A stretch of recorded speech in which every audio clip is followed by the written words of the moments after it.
Hi, I want to talk to you today about CBD and why, as a healthcare practitioner, you should consider CBD as an adjunctive therapy to what you're already doing with your patients.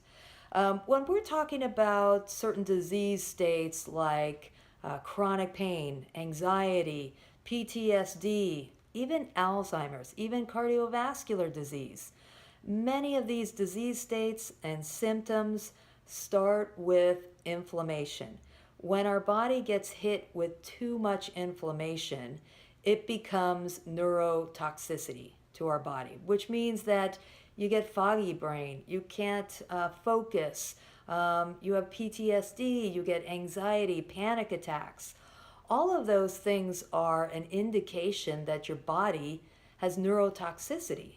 And the beautiful thing about CBD is it has the ability to modulate genes. And what does that mean? Well, we always have these things on our genes, okay? DNA. They're set in stone. But the body has the ability to turn on and off these genes. And CBD in particular has a lot of propensity to turn off and turn on these genes that do with immune cells and immunity and inflammation.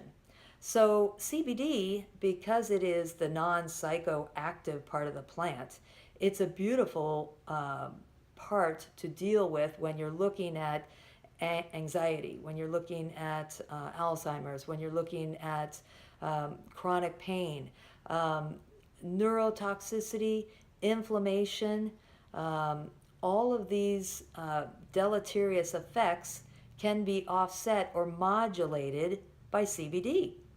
CBD is extremely safe. It's been studied under and over and in the test tubes and in the animals, and there are actually 70 or so peer-reviewed journal articles that are double-blinded, randomized, and controlled on cannabis. Cannabis is one of the safest ingredients, drugs, compounds that we can put in our body. Why? Because we already produce something like THC and CBD. The endocannabinoids that we produce in our body, called 2-AG and anandamide, are almost exactly the same as THC and CBD. Of course we can use cannabis. They mimic the endocannabinoids, 2-AG and anandamide, that we make in our body. So of course they're safe. No one has ever died of an overdose of cannabis. Why? Because there are no receptors, endocannabinoid receptors in the brainstem. What's housed in the brainstem? The respiratory system. All the other receptors for opiates and heroin and alcohol are in the brainstem. When the brainstem gets overloaded with these toxins, cuts off the respiratory. When it gets overloaded with cannabis, we excrete it naturally. There's no turning on or turning off the respiratory system. No one has ever died of an overdose of cannabis.